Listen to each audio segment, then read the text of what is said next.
Je suis sur le salon bien-être de Bordeaux de l'année 2018. Je suis en compagnie de Nathalie et Jean du stand Énergie Géobiologie.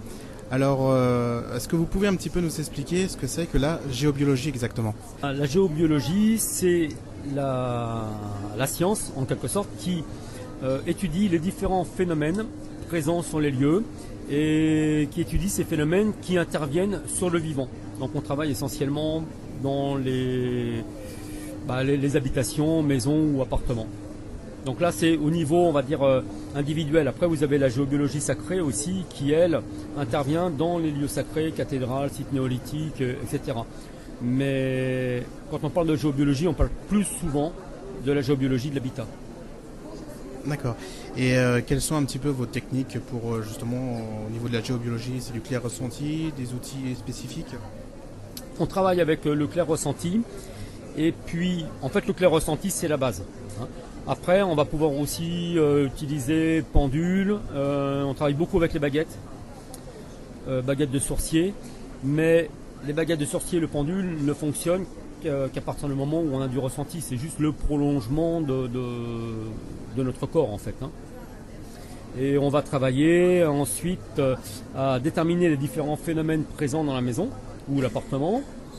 Mais avant de ramener l'équilibre dans le lieu, et surtout si l'on rencontre des présences comme des âmes humaines ou des entités non humaines, on va tout d'abord se questionner et travailler de manière à déterminer pourquoi cette âme ou pourquoi cette entité est présente et quelle est la résonance entre cette âme ou cette entité avec les habitants. Et c'est ça qui est primordial en fait. Ok. Et est-ce que vous pouvez un peu nous expliquer comment se passe un peu un déroulement justement au niveau de la géobiologie pour les personnes qui ne savent pas du tout ce que c'est? Au tout début, donc bien sûr on nous appelle pour nous dire voilà, il y a quelque chose qui ne va pas dans ma maison, ou je me sens pas bien, ou je me sens fatigué, etc. Et donc on se déplace, ou on peut faire aussi à distance, mais admettons que l'on se déplace, donc on va discuter avec les personnes pendant à peu près une demi-heure, trois quarts d'heure pour savoir pourquoi on est venu et ce qui les gêne dans leur maison. À partir de là, on sort de la maison. Là, nous allons lister tous les différents phénomènes, donc phénomènes telluriques, les âmes, la mémoire des murs, etc. Donc on va lister et à partir de là, les baguettes vont nous emmener sur les différents phénomènes qui perturbent donc le lieu. Et au fur et à mesure, nous allons traiter ces phénomènes et surtout, comme je le disais à l'instant, vraiment mettre en résonance et mettre en lumière les raisons pour lesquelles on a telle âme ou telle entité et pourquoi ces personnes-là, par exemple, sont venues dans cette maison par rapport à la vibration. C'est vraiment ça, c'est l'essentiel de notre travail. C'est-à-dire que intervenir sur les phénomènes telluriques ou faire monter une âme dans la lumière ou transmuter une entité, on va dire, techniquement c'est simple. Ce qui vraiment importe et qui est pérenne pour les personnes, c'est qu'il faut vraiment trouver l'origine du déséquilibre et pourquoi elles sont venues dans ce lieu si ce lieu est perturbé. Ça c'est vraiment important, quoi. Et tout à l'heure, vous parliez en fait d'âme non humaine. Qu'est-ce que vous appelez par âme non humaine? Alors, j'ai pas dit âme non humaine, j'ai dit entité non humaine. Alors, c'est vrai que dans certains textes ou même certaines personnes utilisent le terme entité pour parler des âmes. Alors, c'est pas faux en tant que tel, mais nous on fait la différence parce qu'une âme, c'est un ancien humain qui est décédé, dont l'âme n'est pas montée. Une entité, c'est une charge éthérique, donc qui peut avoir une origine, on va dire, naturelle, on peut en rencontrer dans la nature, pas de souci. Mais par contre, le plus souvent dans les maisons, ce sont des charges qui souvent ont été la cristallisation d'une forme pensée et liée à des émotions, comme la colère, la culpabilité, le sentiment d'injustice, la frustration, enfin tout ce genre d'émotions qui, à un moment donné, si elles sont émises d'une manière suffisamment puissante par une personne, va prendre vie en fait. Et à ce moment-là, on se retrouve avec avec une charge éthérique, avec une entité dans le salon ou sur son lit, et qui va venir influencer les personnes présentes. Alors que ce soit la personne qui l'aura émise, ou alors les personnes, les autres personnes du lieu ou en visite. Hein, ça va vraiment ça va venir donc intervenir sur nos propres émotions, et surtout si l'on est dans une émotion, on va dire un peu similaire, ça va augmenter. Admettons, si on est en présence d'une entité de colère et qu'on a soi-même une colère latente, eh bien cela va venir exacerber cette colère, et notre propre colère va venir aussi nourrir l'entité. C'est pour ça que on peut avoir des entités très très puissantes dans les maisons, et avec des émotions très très puissantes aussi de la part des personnes. En fait, on peut parler de messages de la maison. À travers les présences qui sont dans la maison, la personne va être amenée à revenir vers elle-même. C'est-à-dire que par exemple les âmes humaines, c'est comme des personnes vivantes. Elles ont un effet miroir sur nous. Donc elles viennent nous délivrer un message et nous dire quelque chose sur notre propre chemin de vie. Ok, merci. Et est-ce que vous avez d'autres outils complémentaires en plus de la géobiologie que vous utilisez ? Après, il y a nos formations personnelles. Moi, j'ai étudié la Kabbale et l'analyse et l'interprétation des rêves, qui m'a ouvert vraiment tout le monde de la symbolique et des mythes. Donc ça permet de comprendre une maison au niveau symbolique, toujours pareil, dans le message qu'elle a à nous délivrer. Et Jean ? Et pour ma part, je suis musicothérapeute énergétique. Après, la musicothérapie, c'est quelque chose que je vais plutôt utiliser en séance individuelle, parce que lorsque l'on fait une harmonisation, on va mettre en lumière donc des blessures, souvent des blessures, des traumatismes. Donc on va les mettre en lumière souvent par la découverte d'une âme ou d'une entité. Mais après, ça se traduit aussi par un travail, alors, ou avec nous ou d'autres thérapeutes, c'est pas un souci, mais il est vraiment important que les personnes, je veux dire, continuent ce travail d'exploration par rapport à leurs blessures, leurs traumatismes. Donc c'est vrai que la symbolique, on l'utilise tous les deux, la symbolique, mais là ça va plutôt être donc en harmonisation. Et puis ensuite, donc Nathalie, analyste de rêve, et puis moi en musicothérapie, ça va être plutôt en aval. Ok. Et donc je vois aussi que vous faites des formations. Alors quel type de formation vous proposez ?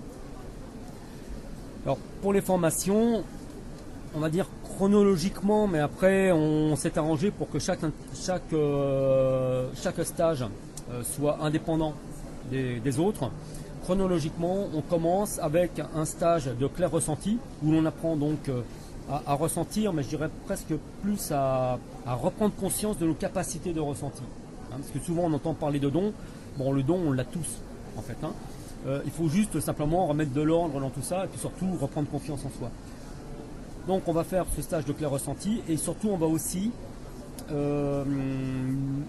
expliquer comment se reconnecter au divin, comment s'ancrer, parce que souvent on voit des personnes qui veulent se lancer dans le métier ou même en thérapie, et puis qui n'ont pas un ancrage nécessaire, enfin l'ancrage suffisant, qui risquent ou de s'attraper tout un tas de choses, ou tout simplement de partir dans des fantasmes. Voilà. Donc ça c'est vraiment important, et c'est tout c'est tout notre travail qui se base là-dessus, sur l'ancrage et la connexion divine. Donc ça c'est le stage de ressenti. Et en plus, on travaille chez nous, donc vous êtes accueillis dans notre maison en bois au milieu des bois. Et on travaille beaucoup avec les arbres, et les chênes du Causse du Quercy nous aident vraiment à nous reconnecter à nous-mêmes. Après, le deuxième stage, pour rejoindre aussi ce que disait Nathalie, ça va être un stage sur communiquer avec les esprits de la nature. Bon, chose qu'on fait déjà un peu dans le stage de clair ressenti en fait, pour s'entraîner. Donc là, on découvre quelques êtres, parce que des esprits de la nature, il y en a des milliards. Donc on va rencontrer quelques êtres et voir comment on peut travailler, même au quotidien, sans forcément faire de la géobio, hein, mais comment on peut travailler avec ces êtres. Ensuite, on a un stage sur au niveau de la géobiologie, donc sur les phénomènes telluriques, donc comment détecter les phénomènes telluriques et comment ramener l'équilibre, donc notamment aussi avec ces êtres, justement. Stage suivant, c'est sur les âmes, les entités, la mémoire des murs. Et puis après, on a un autre stage qui reprend ces 2 premiers et où on va pouvoir concrétiser tout l'enseignement, puisqu'on va faire une harmonisation en direct et en vrai chez quelqu'un. Et puis après, on a d'autres stages en parallèle qui sont par exemple sur la géobiologie sacrée, où l'on va visiter des sites sacrés, comment les aborder, comment profiter aussi de leur énergie, etc. Et puis on a un stage que l'on a appelé aussi rencontre avec soi, qui se présente en 2 modules, où là on va expérimenter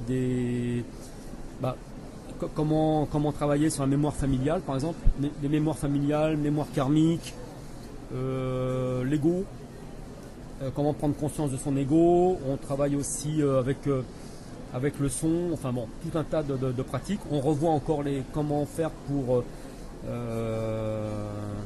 intervenir auprès d'âmes et d'entités. Et puis tout récemment là, un stage sur le son, justement, qu'on a appelé la magie du son, où là on va travailler sur le yoga du son, chant harmonique, les chants sacrés, etc. En fait, c'est quand même toujours très orienté sur l'énergie elle-même, la reconnexion au divin. Donc quand je parle de ça, je ne parle pas de religion, hein. C'est vraiment la reconnexion au divin et essayer de se reconnecter individuellement justement à notre part de divin, quoi. Et ce stage magie du son aura une partie vraiment sur des sites sacrés aussi, parce que le son peut souvent activer les pierres. Donc sur les dolmens, ça donne quelque chose de magique et de fabuleux. Merci bien. Alors pour conclure cette interview, pour les personnes qui seraient intéressées soit par la géobiologie ou par une formation, où c'est qu'ils peuvent vous contacter en fait? Alors nous sommes basés dans le Lot. Comme on dit souvent, on vit dans une maison en bois dans les bois. Donc c'est là aussi où se passent nos stages. Nous avons un site internet qui s'appelle donc énergie et géobiologie.fr. Hein, donc ça c'est facile à trouver sur internet. On a une page voilà. Et puis nous avons aussi une chaîne YouTube qui s'appelle Géobiologie 46. Parce qu'on adore les vidéos, donc on met plein de vidéos de méditation, de conférences aussi, des témoignages, quelques vidéos aussi sur les stages que nous avons réalisés. Voilà, où là on peut vraiment avoir tous les renseignements. Et comme on aime aussi écrire, donc on a aussi fait beaucoup d'articles, beaucoup de textes qui sont aussi présents sur notre site internet. Et bien sûr tous les renseignements pour les stages. Ok, eh bien, merci bien et je vous souhaite donc un très bon salon, enfin un dernier jour en plus aujourd'hui. Merci à toi. Merci. Et puis si vous avez des questions, n'hésitez pas, nous sommes là. Merci.